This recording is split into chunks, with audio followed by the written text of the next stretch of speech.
This presentation covers controlling DSLR and smartphone camera settings. A proper exposure contains a true white, a true black, and a balance of tonal ranges in between. Exposure refers to the relative darkness and lightness of a photograph. Your camera meter bases exposure on ISO, f-stop, and shutter speed, and can be described as your exposure value, EV. A proper exposure has an even or balanced amount of tones. Tone refers to the levels of brightness in the photograph, from solid black to pure white, and this includes color. Shadows are dark tones, highlights are bright tones. Focal points are the area or areas your camera focuses on to determine the correct exposure. Focal points use your camera's light meter reading, which determines the exposure and impacts image sharpness as well as contrast. Your camera will focus depending on your camera settings. You can use autofocus to determine the focal point or manually control this. The light in your photograph, along with the focal points captured during exposure by your camera's light meter, determines how much detail appears in the brighter and darker tones and impacts contrast. Contrast describes the relationship between the darkest and brightest tones of an image. The light meter interprets the image as points with different brightness, as if the image was all black and white. Each point is evaluated against the camera's 0, which is an 18% gray. On a digital monitor, 18% gray looks like 50% gray, which is the middle shade of gray between black and white. High contrast occurs when the difference between darkest and lightest portions of an image are more extreme, when the shadows are very dark and highlights are very bright. A low contrast image has a tonal range with more gray tones and light shadows and dim highlights. Images with extremely low contrast are considered flat. Notice how the histograms for each image differ, with the higher contrast image having more shadows and less midtones. The lower contrast image has a more even range of tones. To add mood, emphasize emotion, or spotlight an element, explore low and high key lighting. A low key image has low contrast and is mainly even tones. A high key image has high contrast and can be mostly shadows. ISO is the degree of sensitivity of the camera to available light. ISO is expressed in numbers. Lower ISO settings are less sensitive, have more detail, and less noise. Mid-range ISO settings are best for general photographic needs and need less light overall and are versatile in most situations. Higher ISO settings are good for sports and concerts when you can't always rely on a flash. Extremely high ISO settings, such as 6400 and higher, are not recommended. When photographing in relatively dim lighting conditions, use a high ISO rating, but no more than 1600.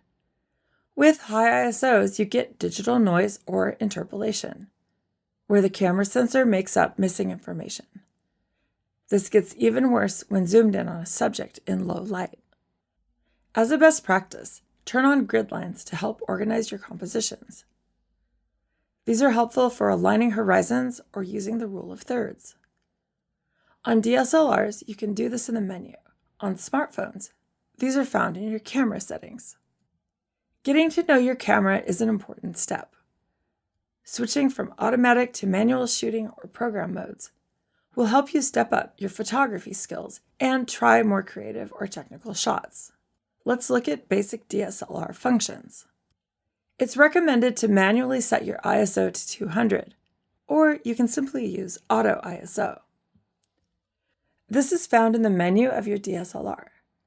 Be sure to consult your manual for your camera's directions.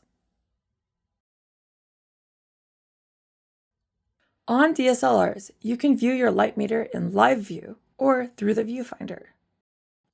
Two options for light meters are shown on screen. Matrix or center-weighted mode averages to middle gray and is indicated by a blank rectangle. Partial spot metering mode tells the camera to look at a small area around your current focal point. This is a precise metering mode in which the light meter will indicate if the focal point is lighter or darker than the middle gray color, and averages based off of that point to 18% gray. Some DSLRs have 9 focus points, with others having up to 61. DSLRs give you the ability to change your focus points for greater control. Set your center focus point, which is the fastest and most accurate one, on what it is you want to focus. Lock your focus by gently pressing your shutter button halfway, and then without releasing your finger, recompose the image to get the composition, and then gently press the shutter. You can also turn on manual focus if you need greater control. For taking stopped motion photographs, try shutter priority or sports mode on your DSLR. Digital cameras usually have a program mode for action shots that looks like a person running. Be sure you have ample lighting so you can get a fast enough shutter speed.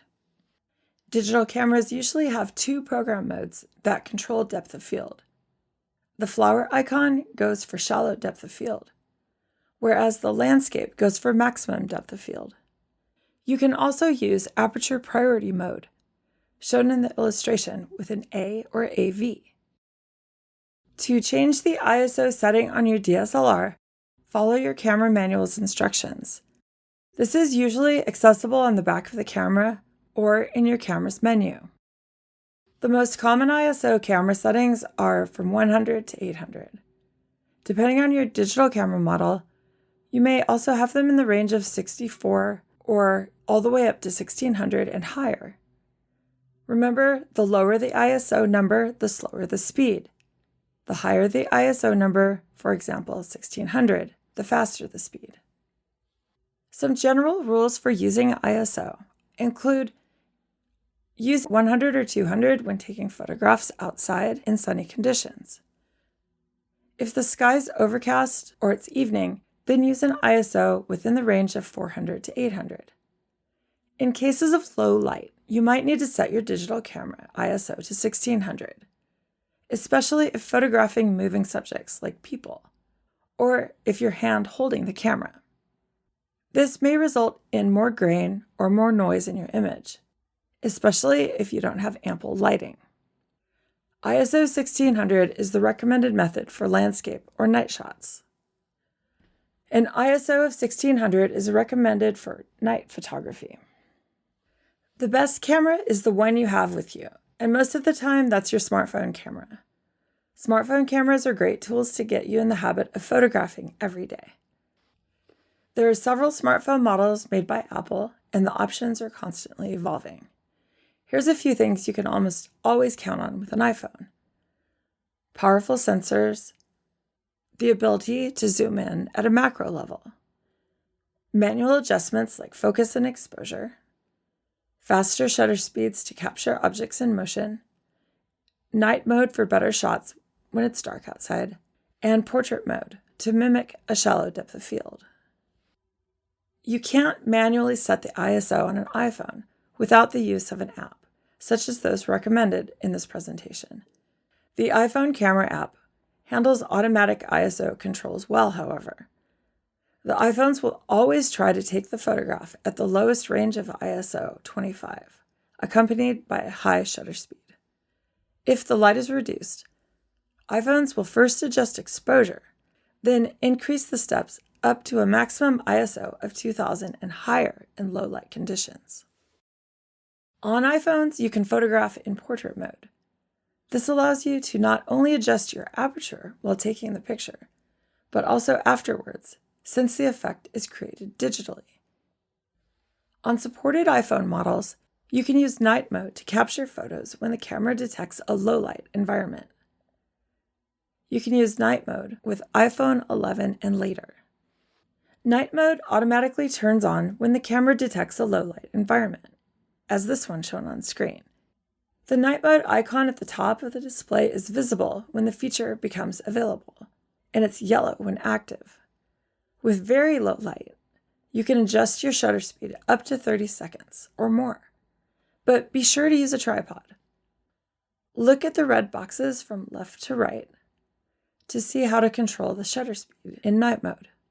In this example, the focus lock feature was activated as well by touching and tapping on the screen. You can also tap your screen to determine what point the image is in focus. Tap and press to lock the exposure, indicated as AE and autofocus AF. To decrease the exposure, tap, hold, and drag the exposure slider down.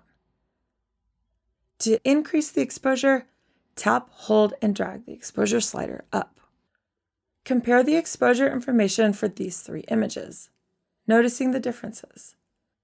The iPhone changes not only the ISO, but the exposure value overall, adjusting the f-stop and shutter speed. iPhones default to a faster shutter speed to capture objects in motion when there's ample light. The built-in iPhone camera app does not have a shutter speed option unless you're in night mode. Typically, iPhone cameras will default to a faster shutter speed when there's more light. You will need a third-party app with iPhone manual camera control to modify ISO and shutter speed.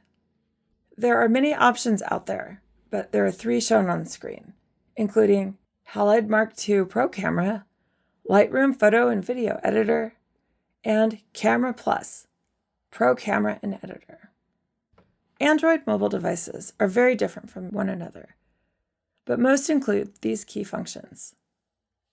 Quick launch of the camera app for impromptu photography, easy ability to turn on grid lines and location tags, automatic high dynamic range for varied lighting conditions, Pro mode for controlling camera settings manually, and live focus for adjusting background blur. Every Android phone is different, so they have different capabilities.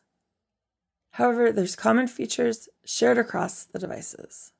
Pro mode is best for Android users who want full control of their phone's camera settings. Using Pro mode will allow you to manually adjust capture settings for your camera, including ISO, aperture, color, focus, and temperature. On Android phones, you can go into Pro mode to control the aperture, as well as shutter speed, ISO, white balance, and exposure. The more you photograph, the better photographer you'll become.